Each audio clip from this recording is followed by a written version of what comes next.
I am rebuilding the rear shock. I'm doing the front end too, but they're rebuilding the rear shock on the DR650. Please check out the links in the description below. There's going to be two of them. One is DINO'S Tinker Shed, and the other is Mark from Biker Bits. They'll probably answer 90% of your questions, but there was a couple of things I thought might help you guys. Watch those guys' videos if you're interested in rebuilding the shock on the DR. And if you get into a pickle or whatever, you might want to watch some of the things that I have to mention here that might help you. All right? I'll say this, if I can do it, you can do it. OBI-WAN is 10-10 on the side. The mighty Suzuki DR650. Rebuilding my rear shock. And tip from Scoob was, I've got the newer style shock without a Schrader valve in the reservoir. And I was trying to pound it down with a socket like you'll see in some videos. He said, try a C-clamp.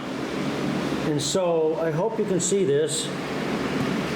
I depressed the cap far enough to get out the circlip. And this shock is still charged. And his thought was, use the C-clamp, depress the cap, get the circlip out, and then put a rag around it, and slowly let this cap come back up. And once it gets past the indent or the detent for the circlip, that should let the gas escape, and then I would be able to hopefully get the cap out without having to buy the needle. Let's see what happens. Okay, the clip's out. We're going to wrap this with a rag just in case. And we're going to slowly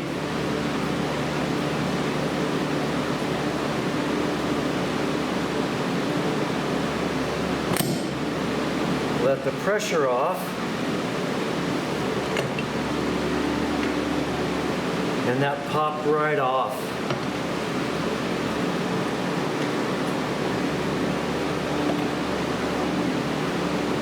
Nice. There's the bladder,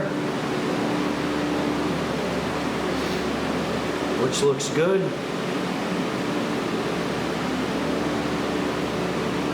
Oh, nice. Scoob, you are a genius. Thank you, thank you, thank you.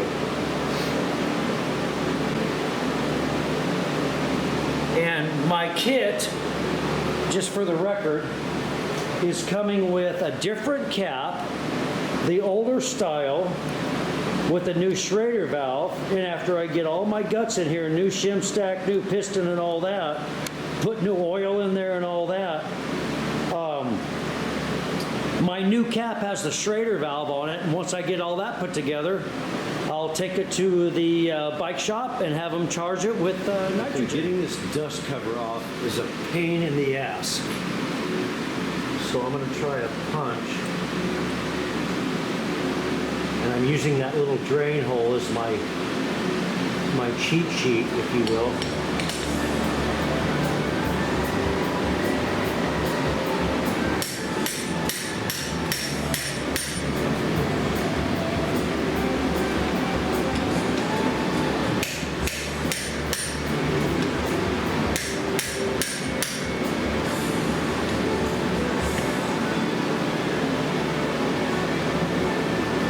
There you go. It's harder than it looks, but use those little drain holes to your advantage with a small punch or a nail set of some kind. That'll get you kind of started. Then I switched over to a chisel that I don't care about and was able to pop it free. Just a tip.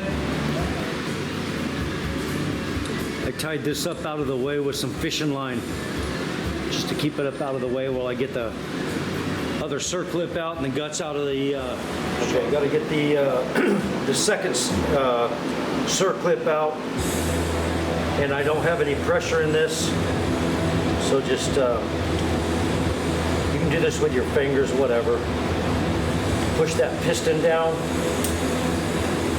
and then now try to get out the second circlip, which I've been trying and trying and trying, and it is not easy. I finally got it, and I'm not the sharpest tool in the shed and all that stuff, but so I got the circlip out of the top, and what I wanted to show you guys, I know I'm not doing it because it's done, but if you're able to come in from the top with a screwdriver about that size, pretty small, fairly sharp, and come down like that, and you're able to pry that tip out, you know, there's the separation, right? So you're gonna try to get down here, pry that tip out, and then kind of work your way around just a little bit, and then you can pop that out. That was not easy at all. You are not going to be completing your rear shock rebuild right away. Put that in a little lunch baggie filled with shock oil. I happen to have some 10-weight shock oil left over.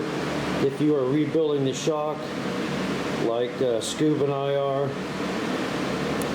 we're getting a new piston, a new shim stack, and this nut here is what they call peened over. That has to be ground off so you can get this nut off. And don't worry about messing up this nut, because if you're getting a kit like we are, they include a new nut. So you don't worry about screwing that up.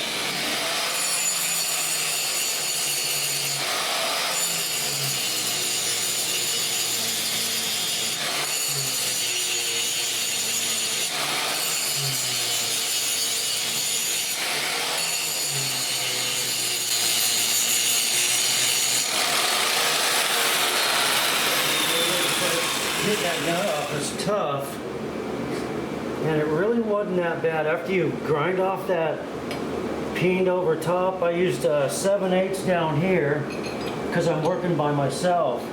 The 7/8 down there, and this here was a 17 mil on a breaker bar, and I just counteracted myself, and off it came. So yeah.